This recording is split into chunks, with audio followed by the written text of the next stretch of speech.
Em nome do Pai, e do Filho, e do Espírito Santo. Amém. Muito bem, nós chegamos à nossa questão de número 29. Jesus está realmente presente na Eucaristia. Então, essa aula de hoje, ela é um pouco continuação daquilo que nós falamos na questão de número 28.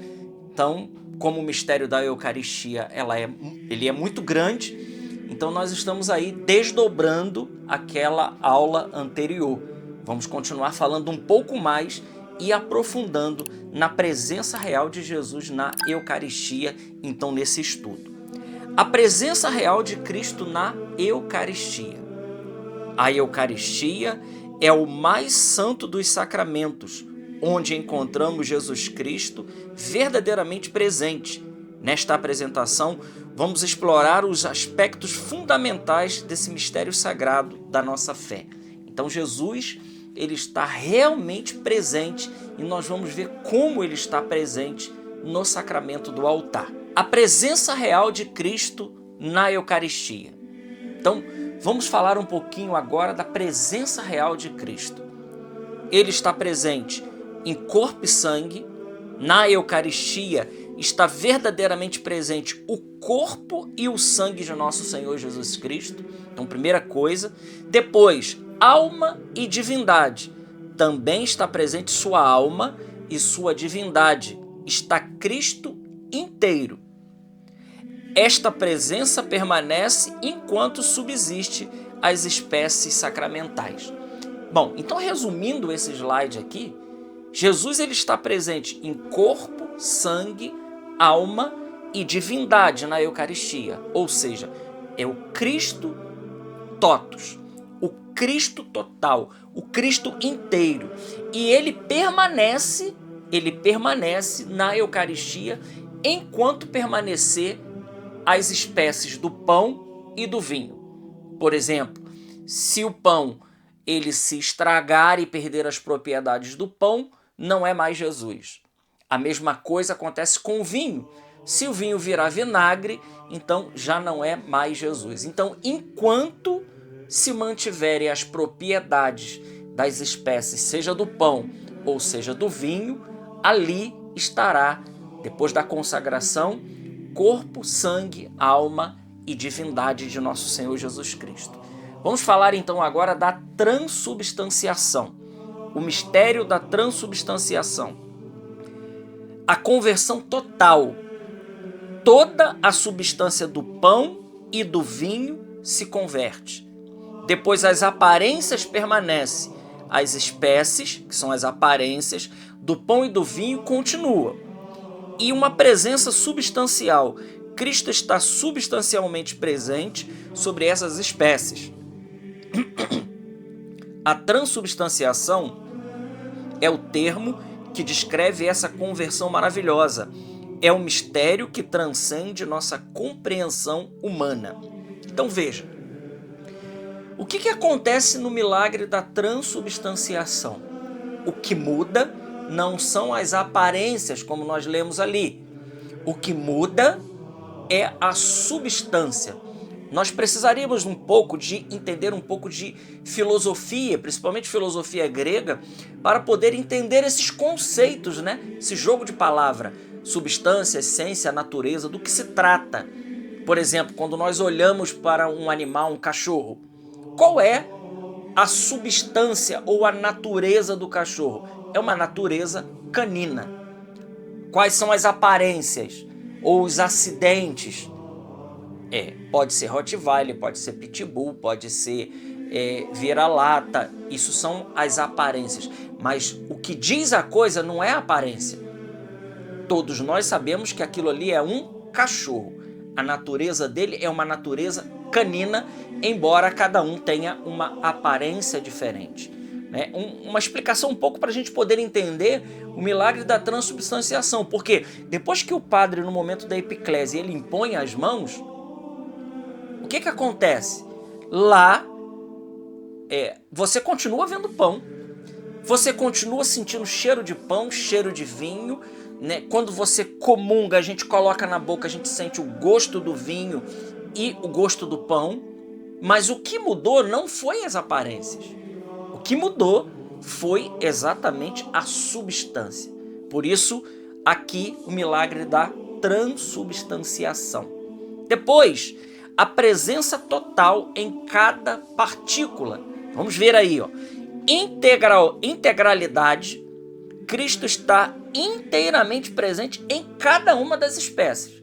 Seja na espécie do pão, ou seja na espécie do vinho. Por isso, nós não necessitamos comungar em duas espécies. Por quê?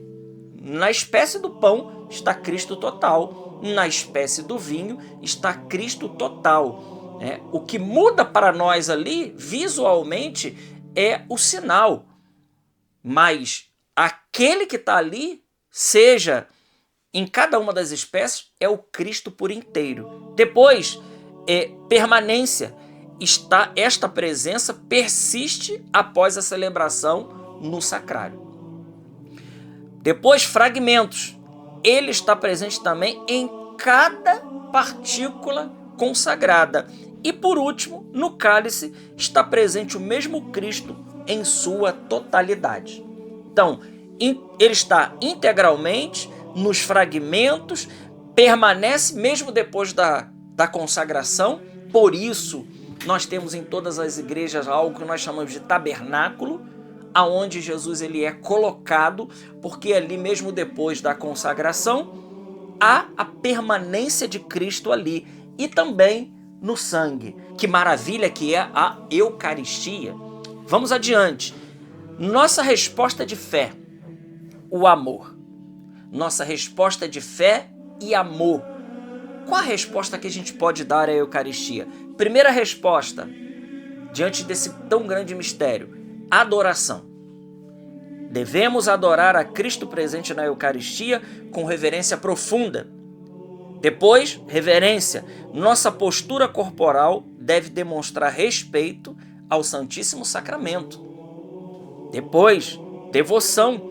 Cultivamos amor eucarístico através da adoração frequente. E por último, recebermos dignamente o corpo de Cristo em estado de graça. Então, essas 4 coisas aí são coisas que demonstram o nosso amor, a nossa resposta. Então, diante de um Deus que se entrega na Eucaristia, o mínimo que nós podemos fazer é ser adoradores, termos reverência, devoção e nos esforçarmos para estar em estado de graça, para que a gente possa comungar. Depois, o sacrifício não cruento. Nós já falamos isso no vídeo passado e vamos repetir isso mais uma vez agora, aprofundando um pouquinho mais. A Eucaristia é o mesmo sacrifício da cruz. Ele não é diferente e não é outro. Na cruz, Cristo ofereceu-se de modo cruento, na missa, de modo incruento. E por último, em cada missa, o sacrifício do Calvário torna-se presente novamente. Então, irmãos, em cada Santa Missa, o sacrifício do Calvário, ele se torna presente.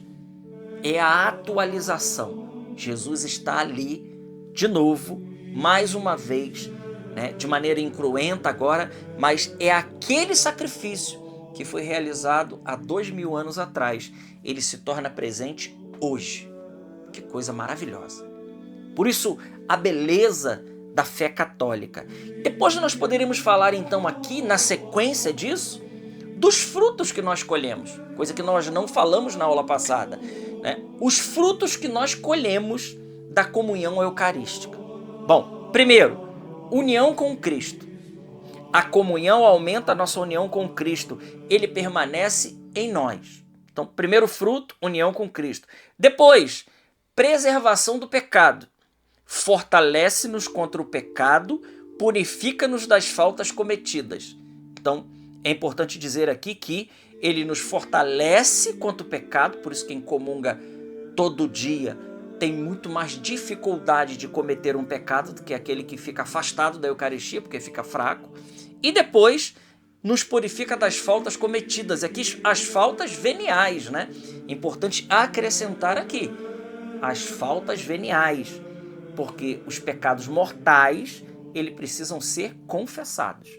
Mas os veniais, ele pode ser apagado com um bom ato de contrição, um bom ato penitencial, já pode apagar os pecados veniais. Depois, união eclesial, reforça a unidade da igreja. Somos um só corpo em Cristo.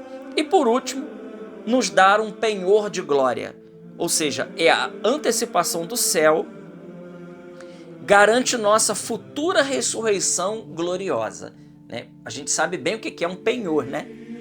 O penhor é algo que você dá em troca de um bem que você tem.